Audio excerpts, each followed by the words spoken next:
এই সূরা তেলাওয়াত যারা করবে তাদের অনেক ফাজিলাত। এক নাম্বার ফাজিলাত হচ্ছে এই সূরাটা মানিআতুন মিন আযাবিল কবর। এই সূরা যারা তেলাওয়াত করবে তাদের কবরের আযাব হবে না। কবরে যাওয়া লাগবে কি লাগবে না? যাওয়া লাগবে না। কার কার হাত তোলেন? একজনও নাই। সবাই কবরে যাবেন। একদিন মাটির ভেতরে হবে ঘরে মন আমার, কেন বান্ধ দালান ঘর? প্রাণ পাখি উড়ে যাবে পিঞ্জর ছেড়ে, ধরা ধামে সবই রবে তুমি যাবে চলে। বন্ধু বান্ধব যত মাতা পিতা দ্বারা সুত সবই হবে তোমার পরে মন আমার, কেন বান্ধ দালান ঘর? একদিন মাটির ভেতরে হবে ঘরে মন আমার, কেন বান্ধ দালান ঘর? চিল্লায় বলেন ঠিক কিনা?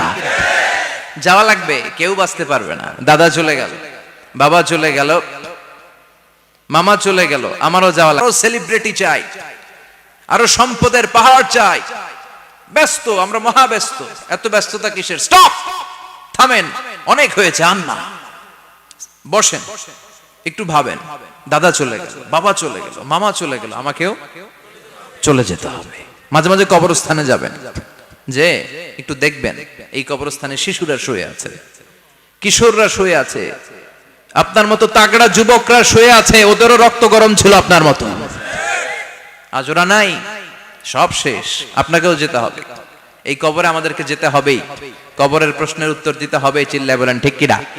কবরে প্রথম প্রশ্ন করা হবে, মার রব্বুক, তোমার রবের নাম কি? আমাদের রব কে? ওমা দীনুক, তোমার ধর্মের নাম কি? আমাদের ধর্মের নাম কি? বিশ্বনবীর চেহারা দেখিয়ে বলা হবে, এই লোকটাকে তুমি চিনো কিনা? চিনি না আমরা?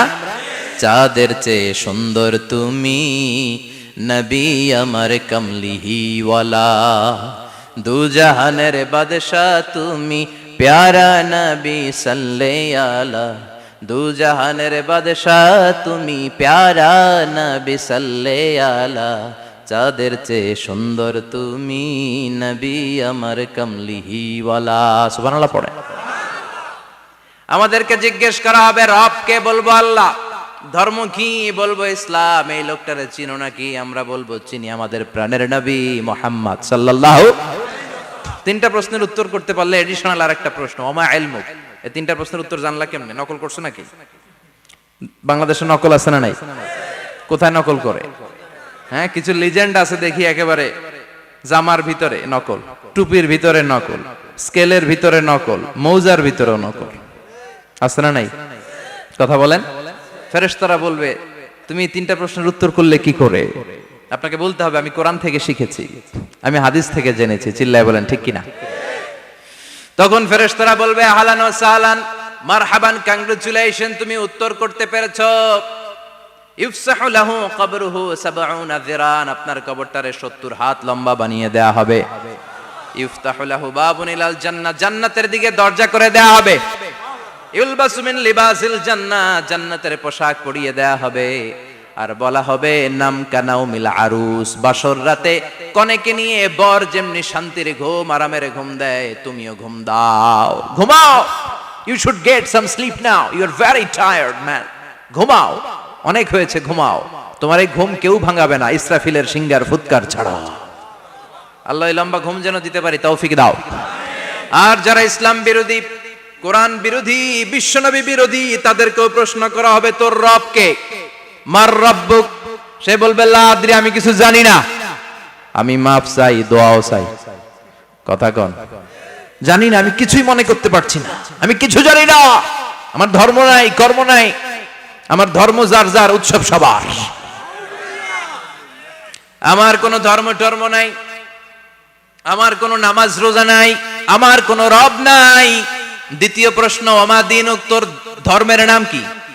সে বলবে, ধর্ম কি আমি জানি না, আমি ধর্মরে গালি দিতাম, আমি দুনিয়া ইসলাম রে বাস দিতাম, আমি আলেম ওলামাদের বিরোধিতা করতাম, আর শাহবাগের মঞ্চে উঠে ভাষণ দিতাম। আছে না নাই? সব গুমর ফাঁস হয়ে যাবে, ইয়াউমুত তাকাবুন। এরপর বিশ্বনবীর চেহারা দেখিয়ে বলা হবে এই লোকটারা চিনো নাকি? সে বলবে চিনি না, তবে আমার বন্ধুরা তার বিরুদ্ধে ব্লগে লিখতো, আমিও ব্যাড ব্যাড কমেন্টস করে দিতাম। এই লোকটার বিরুদ্ধে আমি কার্টুন বানাতাম, এই বিশ্বনবীর বিরুদ্ধে আমি কথা বলতাম। চিল্লায় বলেন ঠিক কিনা? ফেরেশতারা বলবে লা দারাইতা ওয়ালা তালাইতা, তুই তো কিছুই পারলি না, তুই তো কপাল পোড়া। ফায়ুত্রাকু বিমাতারিকা মিন হাদিদ, লোহার হাতুড়ি দিয়ে পিটিয়ে ওর মাসেলগুলো থেতলে ফেলা হবে। ওয়া ইউকালু লিল আরদি ইলতাইমি, কবরের দুই পাশের মাটির বলা হবে চাপ দে, এমন চাপ দিবে ফাতাখতালিফা আদলাউহু, ডান পাশের পাজরের হাড্ডি বাম দিকে ঢুকে যাবে, বাম পাশের পাজরের হাড্ডি ডান পাশে ঢুকে যাবে। কিয়ামত পর্যন্ত এই মারামারি চলবে। আল্লাহ এরকম ভয়ঙ্কর পরিস্থিতি থেকে আমাদেরকে বাঁচাও। ওই কবরের আযাব থেকে বাঁচার দরকার আছে না নাই? বিশ্বনবী বললেন যে ব্যক্তি রাত্রিবেলায় সূরাতুল মুলক তেলাওয়াত করবে তার কবরের আযাব হবে না। ইন্না হাযিহি সূরাতুন আযীমা মানিআতুন মিন আযাবিল কবর। এই সূরাটা এমন সূরা, সাধারণ কোন সূরা না। এই সূরাতুল মুলক যে রাত্রিবেলায় তেলাওয়াত করবে তার কবরের আযাব থেকে তারে বাঁচিয়ে দিবে কে? নাম্বার 1 ফাজিলাত, স্ট্যাটাস মনে থাকবে তো? 2 নাম্বার স্ট্যাটাস শাফাআত লি সাহিবিহা। এই সূরাটা, এই সূরার তেলাওয়াতকারীর জন্য কিয়ামতের দিন সুপারিশ করবে। কোরআন সুপারিশ করবে, চারটেখানি কথা না। কোরআন যদি আপনার বিরুদ্ধে দাঁড়ায় আপনার জান্নাত ক্যান্সেল, আর কোরআন যদি আপনার ব্যাপারে আল্লাহর কাছে রেকমেন্ডেশন করে জান্নাত আপনার জন্য ওয়াজিব করে দিবে কে? এজন্য বিশ্বনবী বললেন শাফাআত লি সাহিবিহা, কিয়ামতের দিন তেলাওয়াতকারীর জন্য আল্লাহর কাছে সুপারিশ করবে। 2টা গেল। 3 নাম্বার বিশ্বনবী বললেন খাসামাত আন সাহিবিহা। এই সূরাটা কিয়ামতের দিন এই সূরার তেলাওয়াতকারীর পক্ষ নিয়ে আল্লাহর সাথে ঝগড়া করা শুরু করে দিবে। আল্লাহর সাথে ডিবেট করবে, ঝগড়া করবে, যতক্ষণ না হাত্তা আদখালাহুল্লাহুল জান্নাহ। হাদিসের টেক্সট হচ্ছে যে যতক্ষণ না আল্লাহ তাআলা তাকে জান্নাতে না ঢুকায় ততক্ষণ ওই সূরার তেলাওয়াতকারীর পক্ষ নিয়ে আল্লাহর সাথে বিতর্ক, ঝগড়া, তর্ক চলতেই থাকবে। সুবহানাল্লাহ। আরো আস্তে বলেন। আবার বিশ্বনবী বললেন মান ক্বারা বিহা ফি লাইলাতিন ফাকাদ আকসারা ওয়া আতওয়াবা। রাত্রিবেলা এই সূরাটা যে তেলাওয়াত করবে পুরো রাত্রিটারে বরকতময় করে দিবে কে? এজন্য বিশ্বনবী আবদার করে, আবেদন করে আমাদের কাছে বলে গিয়েছেন, আমি চাই আমার প্রতিটা উম্মতের হৃদয়ে এই সূরাটা গাঁথা থাক। আমি চাই আমার প্রতিটা উম্মতের সিনার ভিতরে এই সূরার 30টা আয়াত গ্রথিত করা থাক। সুবহানাল্লাহ পড়েন। মাত্র 30টা আয়াত মুখস্থ করতে রাজি আছেন? 1 মাসে কয়দিন? প্রতিদিন একটা করে আয়াত মুখস্থ করলে এই সূরা মুখস্থ করতে লাগবে কয়দিন? হ্যাঁ, হোমওয়ার্ক। এটা আপনাদের বাড়ির কাজ, যেহেতু ক্লাসে হোমওয়ার্ক দেওয়া যায় না। আরবিতে বলে আল ওয়াজিব আল মানজিলি। আমি গতানুগতিক তাফসীর করি না, আমি সমাজের খুঁতগুলো ধরে ধরে ডিসকাশনের মতো আমি করি। বিভিন্ন জেলায় যে ওখানকার ইয়াংদের সাথেও বসি, কথা বলি। এটাই আমার তাফসীর, এটাই কোরআনের এক্সপ্লেনেশন এন্ড ইন্টারপ্রিটেশন। এতেই মানুষ উপকৃত হয় বেশি। চিল্লা এখন ঠিক কিনা? তো এটা আপনাদের বাড়ির কাজ, মাইথার দিয়া বাসীদের বাড়ির কাজ। হায়াতে আল্লাহ বাঁচায় রাখলে আবার কখনো দেখা হলে জিজ্ঞেস করবো যে মুলক মুখস্থ হয়েছে কিনা। কে কে মুখস্থ করবেন না হাত তোলেন। সবাই করবেন। এবার কে কে মুখস্থ করবেন হাত তুলে আমার না আল্লাহর দেখান। আল্লাহ তুমি কবুল করো। আরো জোরে পড়েন আমিন। হাত নামান। এই সূরাটা it's an eye opener for you. এটা আপনার চোখ খুলে দিবে। এই সূরাটা আপনার চোখকে খুলে দিবে, আপনার ঘুমন্ত বিবেককে জাগিয়ে তুলবে। স্রষ্টার ব্যাপারে আপনার যদি কোনো সাসপিশন থাকে, সন্দেহ থাকে, এই সন্দেহের পাহাড়কে ভেঙে এই সূরা চুরমার করে দিবে। চিল্লায় বলেন সুবহানাল্লাহ। আল্লাহ ডেকে বলে গোলাম, কিছু কিছু নাস্তিক আছে আমারে খুঁজে পায় না। এরকম কপাল পোড়া নাদান নাস্তিক বাংলার জমিনেও আছে না নেই? এরা বলে আনসিন ইজ নাথিং, যেটা দেখা যায় না ওটা মানি না, বলে না? Do you see the air in the atmosphere? বাতাসে, বায়ুমণ্ডলে যে বাতাস ঘুরে বেড়ায় এটা কি তুমি দেখো? তো মানো কেন? Why do you believe on that? Why do you believe on air? বাতাস বিশ্বাস করস কেন? কপাল পোড়া নাস্তিকরা বাতাস মানে না। কথা কোন?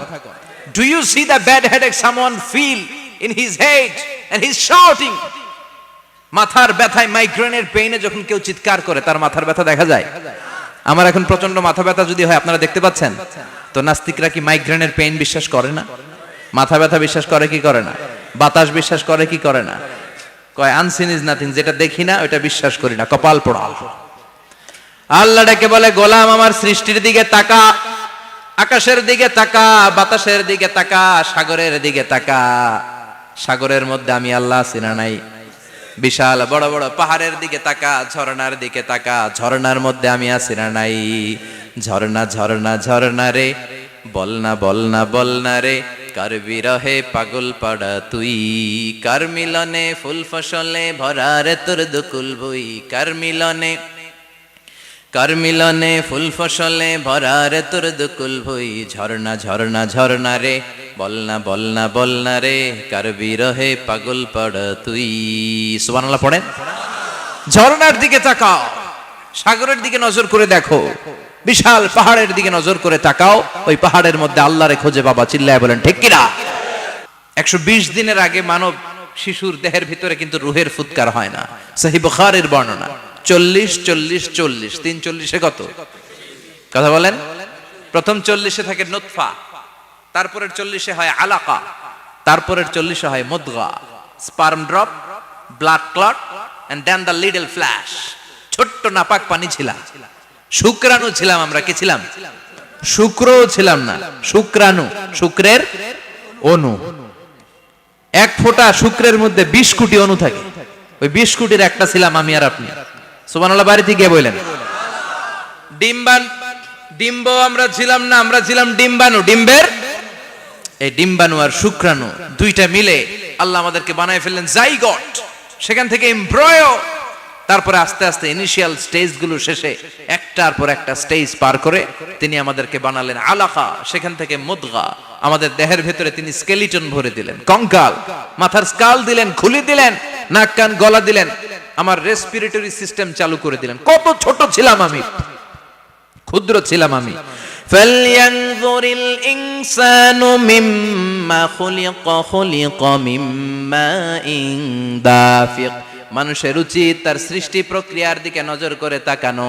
বাবার পিঠ থেকে সবেগে নির্গত হওয়া পানি দিয়ে মায়ের পেটে তোমারে ঢুকায় দিল কে?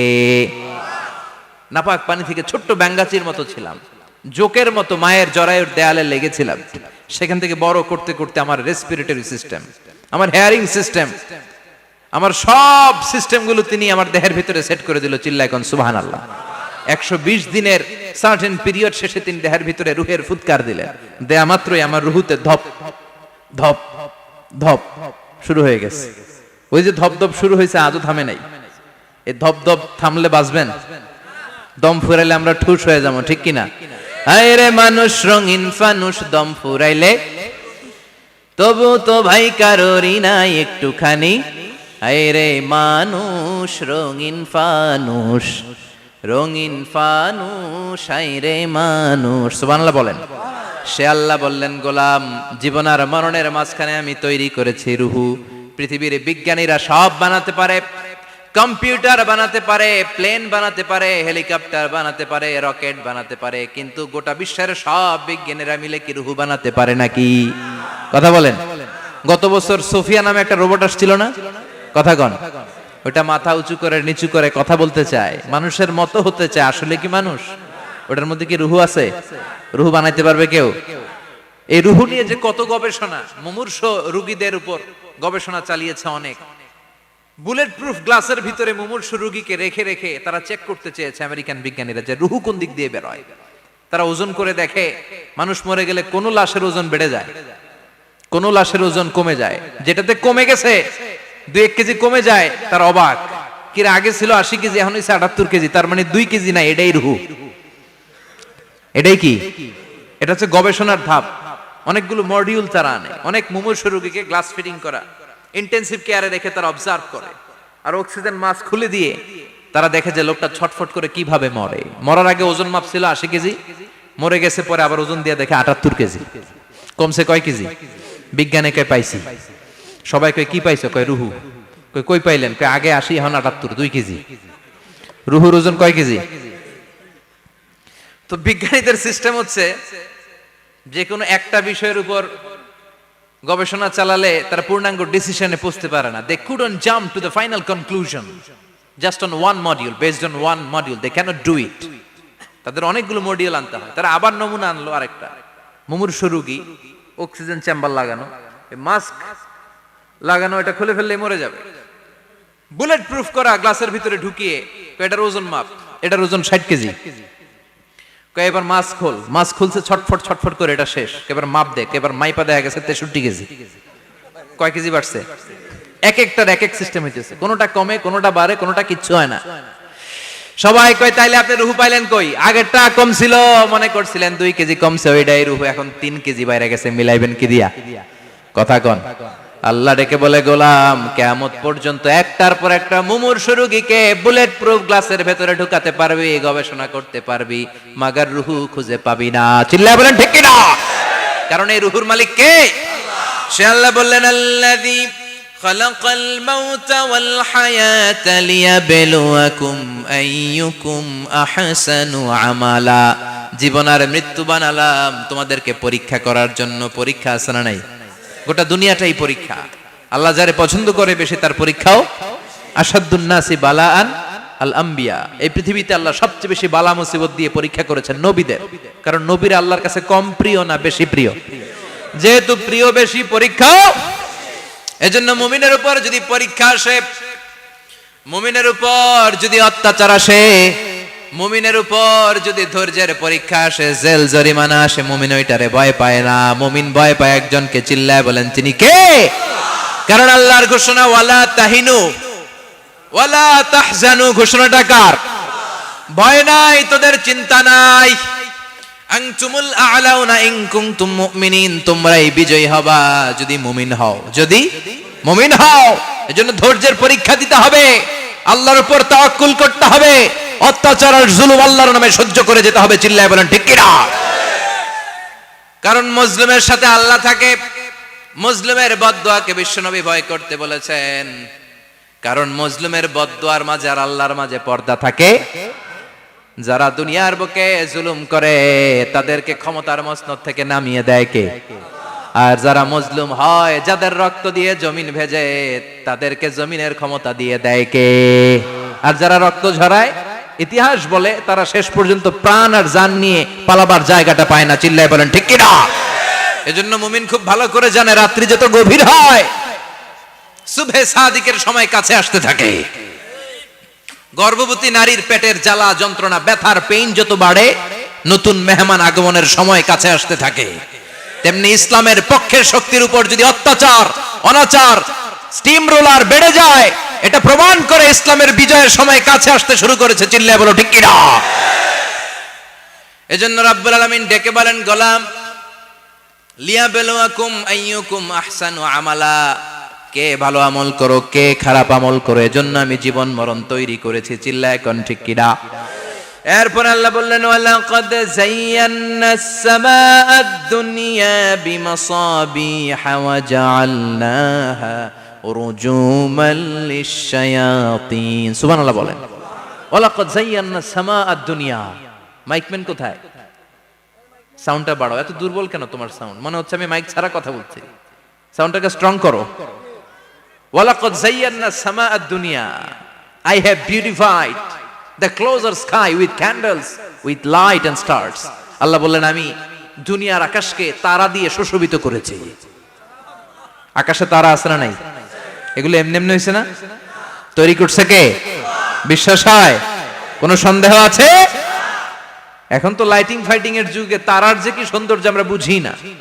আমরা যখন ছোটবেলা গ্রামে যেতাম, রাতের বেলা তারার মেলা, কি সুন্দর, একটার চেয়ে একটা সুন্দর। শুকতারা, ধ্রুব তারা, সপ্তর্ষি মণ্ডল, 7টা তারার একটা চেইন আছে, চিনেন এগুলো? কি সুন্দর তারা! এগুলো তৈরি করে রেখেছে কে? প্রথম আকাশের মহাশূন্যকে আল্লাহ এই তারকা দিয়ে বিউটিফাই করেছেন। It's a candle. আল্লাহ সাজিয়ে রেখেছেন। আমরা খালি চোখে যেটা দেখি এটা কিন্তু আকাশ না, এটা প্রথম আকাশ নয়। প্রথম আকাশ যে কত দূরে আমেরিকার নাসার বিজ্ঞানীরাও জানে না। খালি চোখে আমরা যা দেখি এটা প্রথম আকাশের মহাশূন্য। এর অনেক অনেক অনেক উপরে প্রথম আকাশ, এরপরে দ্বিতীয় আকাশের মহাশূন্যের স্তর শুরু, এরপরে দ্বিতীয় আকাশ, তারপরে তৃতীয় আকাশের মহাশূন্যের স্তর শুরু, তারপরে তৃতীয় আকাশ, একটার চেয়ে আরেকটা বড়। প্রথম আকাশের চেয়ে দ্বিতীয় আকাশ কত বড় বলি, আপনার হাতের আংটিটা যদি সাহারা মরুভূমিতে আপনি ছুঁড়ে ফেলে দেন, পুরো মরুভূমির তুলনায় আংটি যত ছোট, আল্লাহর দ্বিতীয় আসমানের তুলনায় আল্লাহর প্রথম আসমানটা ঠিক তত ছোট। একটার চেয়ে একটা বড়, একটার চেয়ে একটা বড়। সূর্য দেখে আমরা অবাক হয়ে যাই, 9,30,00,000 মাইল দূরে, এই পৃথিবীর চেয়ে 13 লক্ষ গুণ বড়। এটার সানশাইন, আলো আসতে পৃথিবীতে 8 মিনিট 18 সেকেন্ড লেগে যায়। আমরা মনে করছি সূর্যই বড়। আমরা বসে আছি মাইথার দিয়াতে, তাই না? এই জায়গাটার নাম কি? মাইথার দিয়া। কি খালি এতটুকু প্যান্ডেলের সমান? কত বড় মাইথার দিয়া! এই পুরো মাইথার দিয়া কোন থানায় পড়ছে? দাউদকান্দি। দাউদকান্দি হচ্ছে কুমিল্লার 16টা থানার একটা, ঠিক কিনা? 16 থানা মিলে কুমিল্লার একটা জেলা। এরকম কয়টা জেলা আছে? 64 জেলা। এই 64 জেলা মিলে আমাদের সুজলা সুফলা শস্য শ্যামলা ডিজিটাল বাংলাদেশ। কথা কন। আর বাংলাদেশ হচ্ছে পৃথিবীর সবচাইতে বড় দেশ। হ্যাঁ, 64 জেলা, এরপরে ছোট। যাদের অ্যাটলাস ম্যাপ নিয়ে যাদের ধারণা আছে তারা দেখবেন বাংলাদেশ এই শব্দটা লেখার জায়গাও আমরা পাই না। মানচিত্রে বাংলাদেশ শব্দটা লেখার জায়গা পায় না। বিআরএ উঠে যায় ইন্ডিয়ার উপর, আর ডিএসএচ উঠে যায় আবার ইন্ডিয়ার উপর। মাঝখানের দুইটা অক্ষর বাংলাদেশের উপরে পড়ে। চিল্লায় বলেন ঠিক কিনা? কত ছোট দেশ।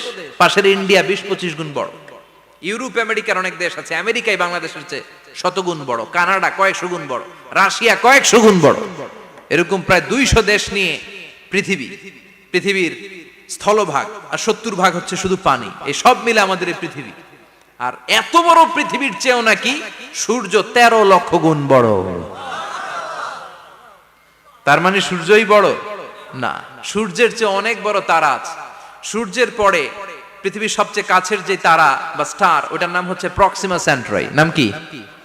প্রক্সিমা সেন্ট্রাই। এরপরে আলফা সেন্ট্রাই এ, আলফা সেন্ট্রাই বি, ইটা ক্যারিনা, বেটেলজিউস, এরকম একটার পর একটা তারা।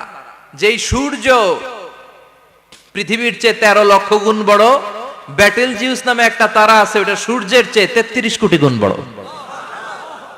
তার মানে কি বেটেলজিউসই সবচেয়ে বড় না?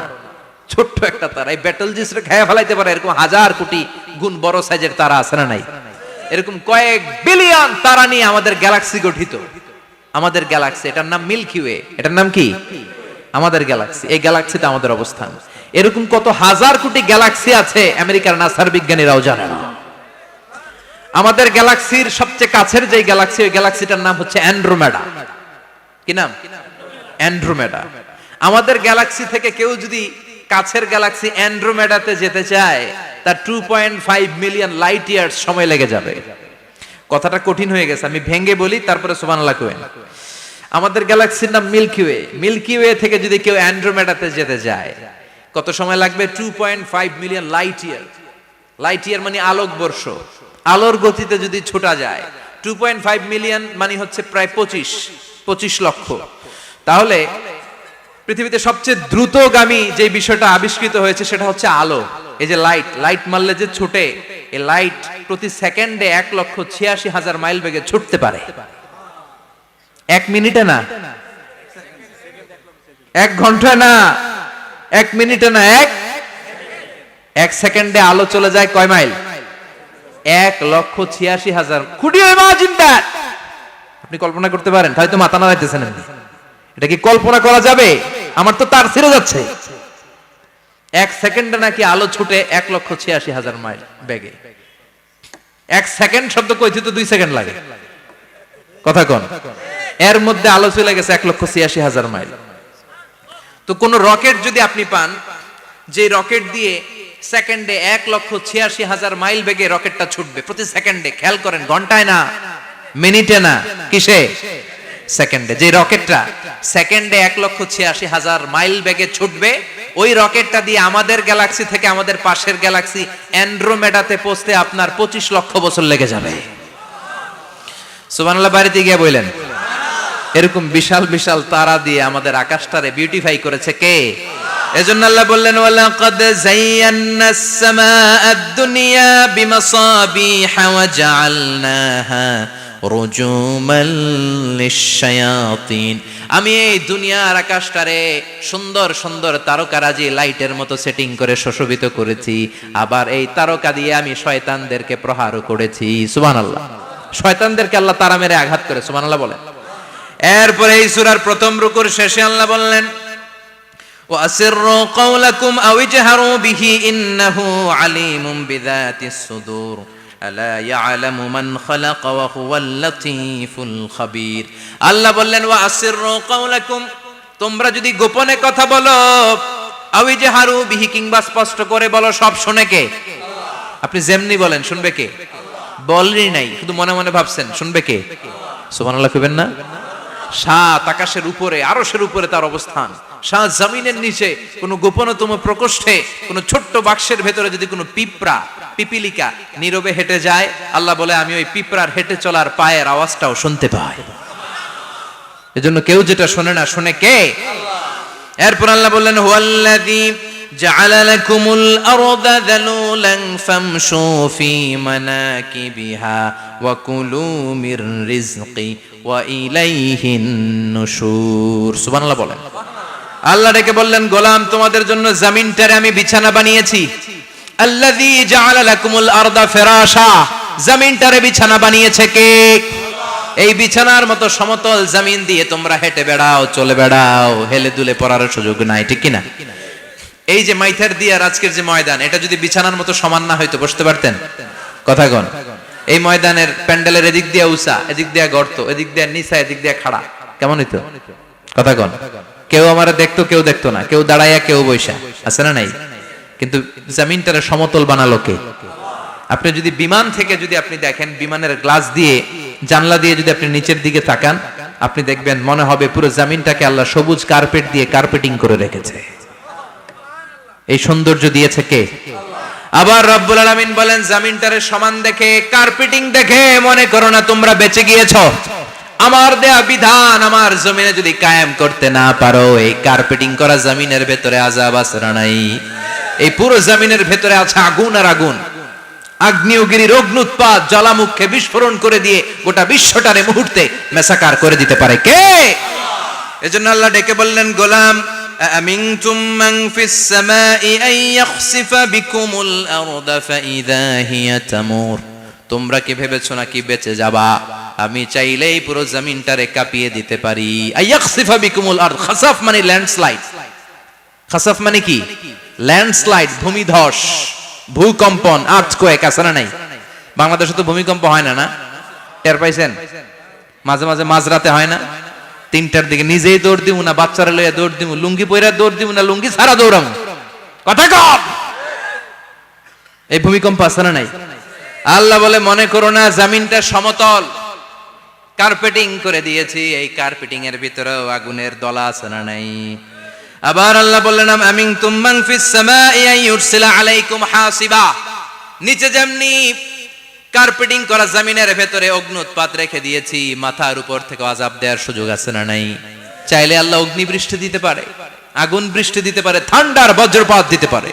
আপনারা লূত আলাইহিস সালামের কওমের নাম শুনেছেন? তারা হোমোসেক্সুয়ালিটি, সমকামিতা করত। ফলে আল্লাহ তাআলা বিশাল এক চিৎকার মেরে সাইয়েদনা জিবরাইলের মাধ্যমে পুরো জমিনটারে শেষ করে দিলেন। ফাজআলনা আলিয়াহা সাফিলাহা ওয়া আমতারনা আলাইহিম হিজারাতাম মিন সিজিল। তাদের অপকর্মের কারণে জর্ডানের ওই এলাকাটাকে আল্লাহ বললেন, জিবরাইল এলাকাটারে হাতে তুলে নে, আকাশের উপরে তুলে পুরো এলাকা সহ মানুষ সহ জমিনের মধ্যে গেড়ে দে। জমিনের নিচের মাটি উপরে নিয়ে গেল কে? উপরের মাটি নিচে নিয়ে গেল কে? পুরো জায়গাটা এখন ডেড সি হয়ে গেছে। কি সি? ডেড সি নাম শুনেন নাই বোধহয়? আজকে শুনে রাখেন, এটারে বলে মৃত সাগর। এটা গজবের জায়গা, ওখানে মানুষও ডুবে না। লবণের ডেনসিটি, সল্টের ডেনসিটি এত হাই, এই পানির মধ্যে এত গজব, এর মধ্যে কোনো মাছ জন্মায় না, চিংড়ি জন্মায় না, কাঁকড়া জন্মায় না, ব্যাং হয় না, শ্যাওলা হয় না, কিচ্ছু বাঁচে না। এটা গজবের জায়গা। চিল্লায় বলেন ঠিক কিনা? যে আল্লাহ জর্ডানের এলাকাটারে ধ্বংস করে দিল, ওই আল্লাহ আজও আছে না নাই? এই জন্য নিজ দিয়ে তিনি যেমনি আযাব দিতে পারেন, ভূমিকম্প দিতে পারেন, জলোচ্ছ্বাস দিতে পারেন, উপর থেকে তিনি শিলাবৃষ্টি দিতে পারেন কি পারেন না? মাইথার দিয়ে কখনো শিলাবৃষ্টি হয়েছিল? হ্যাঁ, ফসল ক্ষেত শেষ করে দেয় না? ছাগল টাগল মরে যায়। ছাগল যদি ইয়েতে থাকে ক্ষেতের মধ্যে, বড় শিলা মাথায় পড়লে শেষ, মানুষও শেষ, টিনের চালও শেষ। কথা কন। এরপরে আল্লাহ যদি উল্কা বৃষ্টি পাঠায়, উল্কা যদি পড়ে, কই যাবেন? কোথায় যাবেন আপনি? উল্কা চিনেন? মহাশূন্যে বিশাল পাথরের খণ্ড ঘর্ষণ খেয়ে পৃথিবীর ভেতরে ঢুকে যায়। এই পৃথিবীতে সবচেয়ে বড় উল্কাপিণ্ড পড়েছে সাউথ আফ্রিকাতে। সাউথ আফ্রিকার একটা সিটি আছে হোবা সিটি। এই হোবা শহরে 60 মেট্রিক টন ওজনের একটা উল্কা পড়েছিল, যেখানে পড়েছে পুরো জায়গাটা বিশাল খাদ হয়ে গিয়েছে। এরকম একটা উল্কা যদি এখানে পড়ে আজকে, বাঁচার উপায় আছে?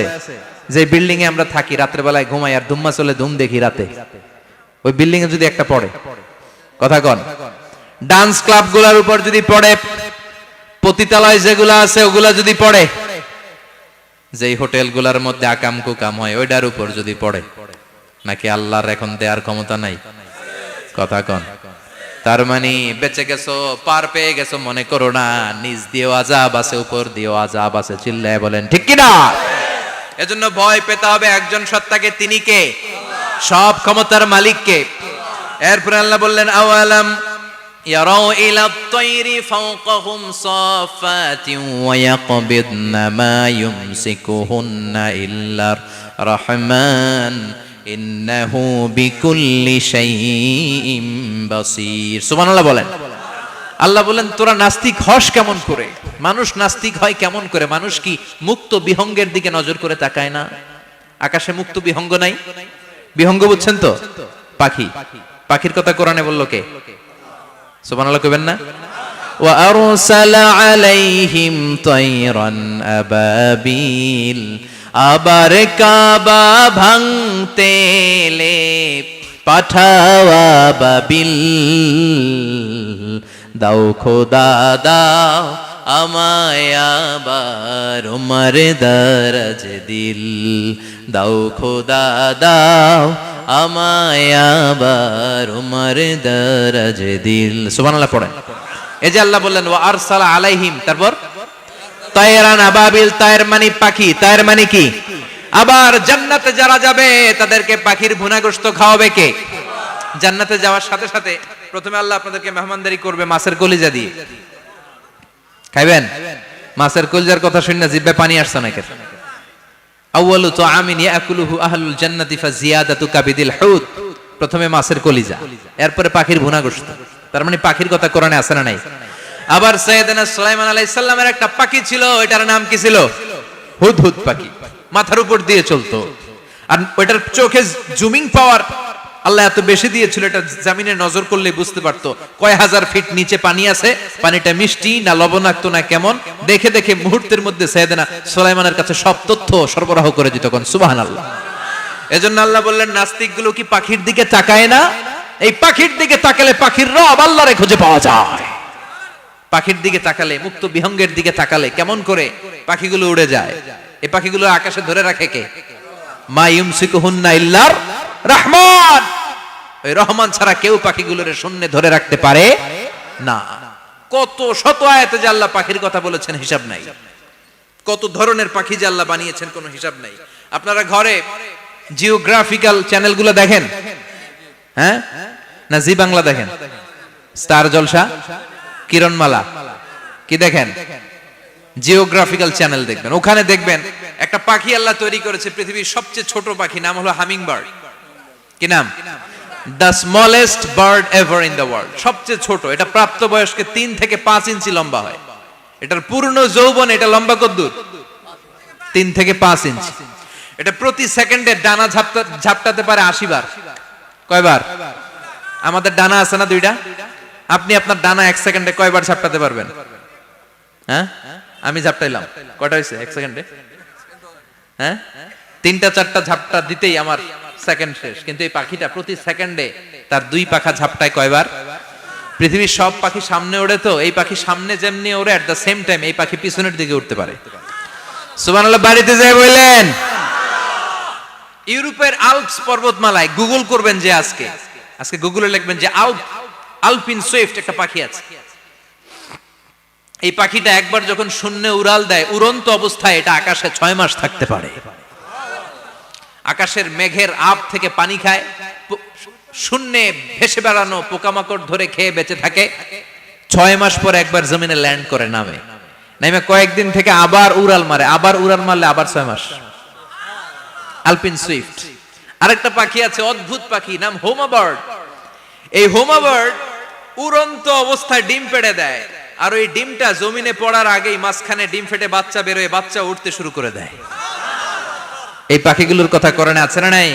এজন্য আল্লাহ বললেন, আওয়ালাম ইয়ারাউ ইলাত তাইরি ফাওকাহুম সাফাতিন ওয়া ইয়াকবিদনা মা ইউমসিকুহুন্না ইল্লার রাহমান ইন্নাহু বিকুল্লি শাইইন বাসীর। আল্লাহ বললেন, নাস্তিকগুলো কি পাখির দিকে নজর করে তাকায় না? পাখির দিকে নজর করে যদি তাকায়, তখন পাখির রব আল্লাহরে খুঁজে পাবে। চিল্লায় বলেন ঠিক কিনা? পাখিকে আরবিতে বললে তয়ের। সবাই বলেন, পাখির আরবি কি? বিমানের আরবিও তয়ের। পাখি আরবি যা, বিমান আরবিও। এই পাখি নিয়ে গবেষণা করে বিমান বানাইছে। সুবহানাল্লাহ কইবেন না? আমরা বানাই নাই, আমরা তো খোঁচাখুচিতে ব্যস্ত, আমরা আছি ফতুয়া নিয়ে ব্যস্ত।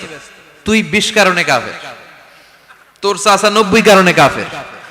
তোর চাচা মরলে যেই জায়গায় কবর দেয়া হবে, ওই কবরের মাটির উপরে যে ঘাস উঠবে, ওই ঘাস যে গরু খাবে, ওই গরুর দুধ যে খাবে, ও কাফের।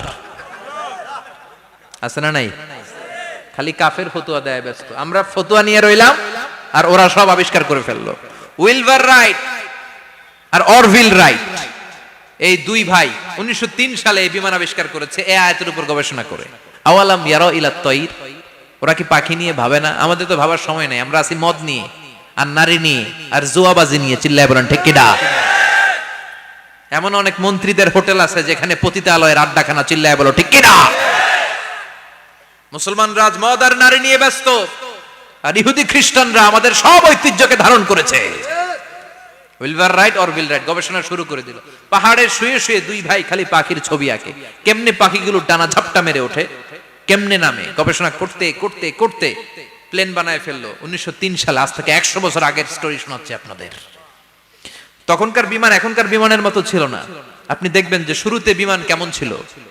শুরুতে ভাঙ্গাচুরা দুইটা পাখা নিয়ে একটু উড়ে আবার ধপাস করে পড়ে, কিন্তু আশা হারায় নাই, আবার উড়ে ধপাস করে পড়ে। আমেরিকাতে সুবিধা করতে পারেনি। ফ্রান্সের এক কিং তাদেরকে ডোনেট করেছে বিপুল অঙ্কের টাকা দিয়ে। তারা প্রথম ফ্রান্সের একটা শহর থেকে আরেকটা শহরে পৃথিবীর প্রথম প্যাসেঞ্জার প্লেন নিরাপদে ল্যান্ড করেছে। মানুষের উড়ার স্বপ্ন সফল হতে শুরু করলো। এখন বিভিন্ন ধরনের বিমান একটার পর একটা শুরু হয়েছে। এই পৃথিবীর সবচাইতে দ্রুতগামী যে বিমানটা আগে ছিল, নাম ছিল কনকর্ড, যাত্রীবাহী বিমান। এটার পরে এখন একটা বাইরে হইছে বোম সুপারসনিক। কি নাম? Bomb supersonic. এত স্পিডে চলে, এই মাত্র দেখলেন এদিকে, এরপর দেখবেন নাই ওইদিকে। সুবহানাল্লাহ পড়ে। কি বিশাল বিশাল ডবল ডেকার গুলো নিয়ে শূন্যে উড়াল দেয়। A3 এয়ার বোয়িং A380 বর্তমান পৃথিবীতে সবচেয়ে বড় প্যাসেঞ্জার বিমান। কার্গো বিমান তো এগুলোর 7-8 ডবল বড় হয়। I'm talking about the passenger plane A380। 525 জন যাত্রী নিয়ে এটা শূন্যে উড়াল দেয়। 525 জন যাত্রী, কেবিন ক্রু, পাইলট, বিমানের ওজন, খাবার দাবারের ওজন, ফুয়েলের ওজন, 525 জনের লাগেজ টাগেজের ওজন, এই সব নিয়ে শূন্যে উড়াল দেয়। সুবহানাল্লাহ কইবেন না? এই বিমান আবিষ্কারের আগ পর্যন্ত গোটা বিশ্বব্যাপী সব দেশে দেশে ছিল সেনাবাহিনী আর নৌবাহিনী। বিমান আবিষ্কার হওয়ার সাথে সাথেই শুরু হয়ে গেল বিমান বাহিনী, এয়ার ফোর্স, মিলিটারি। এখন বোম সুপারসনিক বানায়, এখন ড্রোন হামলা করে, এখন মিসাইল হামলা করে, এখন স্যাটেলাইট পাঠায়। আমরাও পাঠাইছি। কি নাম? Bangabandhu satellite. We launching the Bangabandhu satellite channel last year. আমরা বঙ্গবন্ধু স্যাটেলাইটও পাঠাইছি উপরে। সবকিছু পাখির উপর গবেষণা করে হয়েছে। চিৎকার করে বলেন ঠিক কি না? এজন্য আল্লাহ ডেকে বললেন, গোলাম ওরা কি পাখির দিকে তাকায় না?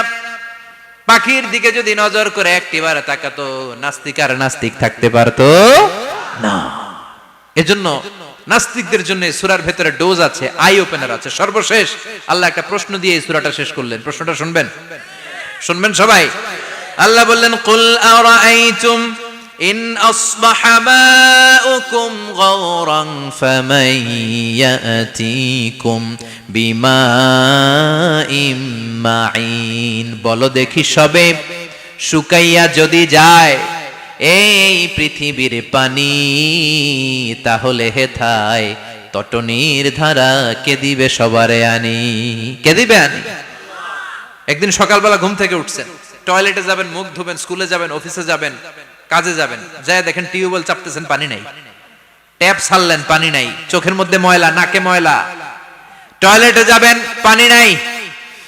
পুকুরে নাইমা দেখেন পানি নাই। বিশাল বিশাল মেশিন বসিয়ে মাটির নিচ থেকে ভূগর্ভস্থ পানি ওঠানোর চেষ্টা করলেন, একটা পানি নাই। এক ফোঁটা পানি গোটা বিশ্বে কোথাও নাই। কে দিব পানি আপনারে? পানি সম্পদ মন্ত্রী দিব, ডোনাল্ড ট্রাম্প দিব, শেখ হাসিনা দিবে? কেউ দিতে পারবে? এক ফোঁটা পানি বানানোর ক্ষমতা আমাদের নয়, ঠিক কিনা? পানির বৈজ্ঞানিক নাম হচ্ছে H2O। কি নাম? এই দেশে H2 নিয়ে কত কথা আছে না নাই? হাইড্রোজেনের দুইটা মলিকিউল, অক্সিজেনের একটা molecule.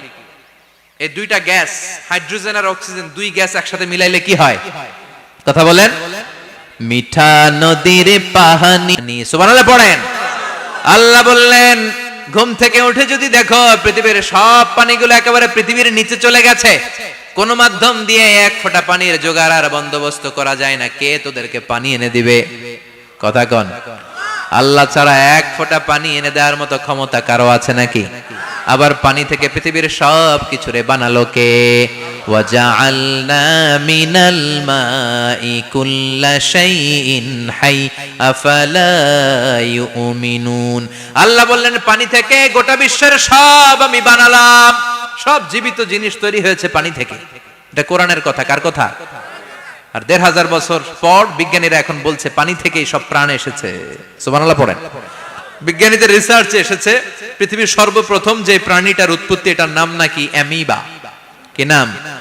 It's a very small unicellular organism in the world.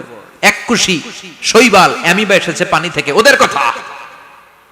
তারপরে এসেছে জুপ্লাঙ্কটন, ফাইটোপ্লাঙ্কটন, ব্যাকটেরিয়া প্লাঙ্কটন, একটার পর একটা ডেভেলপ করেছে। সব এসেছে পানি থেকে। পানি নাই তো কিচ্ছু নাই। পানি হচ্ছে প্রাণের ব্লুপ্রিন্ট। চিল্লায় বলেন ঠিক কিনা? পানির মধ্যে সব প্রাণের অস্তিত্ব রেখে দিয়েছে কে? আবার ফলের মধ্যে আল্লাহ পানি দিয়ে বললেন, আন্না সাবাবনাল মাআ সাব্বা। যেখানে যতটুকু পানির দরকার, রসের দরকার, সব রস দিল কে? ক্ষীরার ভিতরে পানি আছে না নাই? কলার ভিতরে, আপেলের ভিতরে, তরমুজ, তরমুজ তো পুরাই পানি। কথা কন। ডাবের ভিতরে কে দিল? নাকি আমনে বানাইছেন? কেউ বানাতে পারে? এই পানিগুলো দিল কে? আবার আল্লাহ বললেন, মারাজাল বাহরাইনি ইয়ালতাকিয়ানি বাইনাহুমা বারযাখুন লা ইয়াবগিয়ান ফাবিআইয়ি আলাই রাব্বিকুমা তুকাযযিবান। দুই দিকে সাগর বয়ে যায়, একদিকে এলো না পানি, একদিকে মিঠা পানি, একসাথে সাগরটা বয়ে যায়, কিন্তু মাঝখানে এমন ব্লকেজ, একটার পানি আর একটার সাথে মিশে না, আটকায় রাখলো কে? দেখছেন আপনারা কোথাও এটা? কই দেখছিলেন? গোয়ালন্দ, বুড়িগঙ্গার এখানে একসাথে পানি বয়ে যায়। এই জায়গায় পানি, এই জায়গায় পানি মিলে না, মিশে না। দাউদকান্দির এখানেও আছে, মিশে না। এর কারণ এই পাশের পানি, এটা ডেনসিটি হাই, বেশি ঘন, এটা ডেনসিটি লো, এটা পাতলা। এটা টেম্পারেচার হাই, এটা টেম্পারেচার কম। এটা লবণ বেশি, এটা লবণ কম। দুইটা দুই পানি একসাথে বয়ে যায়, একটার সাথে আরেকটা মিশে না। এই কারিগরটা কে? চিল্লায় বলতে হবে কে? সেজন্য আল্লাহ বললেন, গোলাম পানি দিয়ে আমি বানালাম, পানি ছাড়া বাঁচবি না। এজন্য সব জায়গায় পানির ব্যবস্থা করে দিয়েছে কে? আবার বেশি পানি হলেও মরার ব্যবস্থা আছে না নাই? সাইয়েদনা নূহ আলাইহিস সালামের কওমকে বন্যা দিয়ে ধ্বংস করেছে কে? এজন্য পানি চাইবো কার কাছে? কথা কন। আল্লাহ মেঘ দে, পানি দে, ছায়া দে রে তুই, আল্লাহ মেঘ দে। সবাই পড়েন না? আল্লাহ মেঘ দে, পানি দে, ছায়া দে রে তুই, আল্লাহ মেঘ দে। দেয়ার মালিক একজন, তিনি কে? চাইতে হবে কার কাছে? সব ক্ষমতার মালিক কে? নাকি আমরা? আমরা ক্ষমতার মালিক। আর জীবনে কোনোদিন বলবেন মানুষ সকল ক্ষমতার উৎস? এই কথা কোনোদিন বলা যাবে? সকল ক্ষমতার একচ্ছত্র নিরঙ্কুশ মালিকানা একজনের। চিৎকার করে বলতে হবে তিনি কে? বিপদে আপদে সবসময় আমরা তার কাছে চাইবো, তার কাছে ফিরবো। আল্লাহ আমাদের সবাইকে কথাগুলো বুঝে আর আমল করার তৌফিক দান করুন। আরো জোরে পড়েন আমিন। যতগুলো কথা বললাম কোরআন সুন্নাহর আলোকে বলেছি, বানিয়ে কিছু বলি নাই। তারপরেও আমার মনের অজান্তে কোনো মিস ইনফরমেশন যদি আমার মুখ ফসকে বেরিয়ে যায়, সেগুলো যেন আল্লাহ তাআলা আপনাদের স্মৃতিপট থেকে মুছে দেয়। পড়েন আমিন। সত্য সুন্দর হকের পক্ষে যা বললাম তার সব যেন আল্লাহ আমাদের সবাইকে আমলের তৌফিক দান করে। আমরা পড়ি আমিন, আল্লাহুম্মা আমিন। ইয়া রাব্বি লাকাল হামদু কামা ইয়ানবাগি লিজালালি ওয়াজহিকা ওয়া আযীমি সুলতানিক, লাকাল হামদু বিল ঈমান, লাকাল হামদু বিল ইসলাম, লাকাল হামদু বিল কুরআন। اللهم اجعل حزاننا وذهاب همومنا وغمومنا واجعله شفيعنا يوم الحساب وارزقنا تلاوته آناء الليل وأطراف النهار. ربنا ظلمنا أنفسنا وإن لم تغفر لنا وترحمنا لنكونن من الخاسرين. ربنا آتنا في الدنيا حسنة وفي الآخرة حسنة وقنا عذاب النار. اللهم إنك عفو كريم تحب العفو فاعف عنا. اللهم إنك عفو كريم تحب العفو فاعف عنا. اللهم ارزقنا حسن الخواتيم. اللهم ارزقنا حسن الخواتيم. اللهم أعنا على ذكرك وشكرك وحسن عبادتك. اللهم إنا نسألك الهدى والتقى والعفاف والغنى. اللهم حبب إلينا الإيمان وزينه في قلوبنا وكره إلينا الكفر والفسوق والعصيان وجعلنا من الراشدين. اللهم ارزقنا شهادة في سبيلك والموت في بلد رسولك. وصلى الله تعالى على خير خلق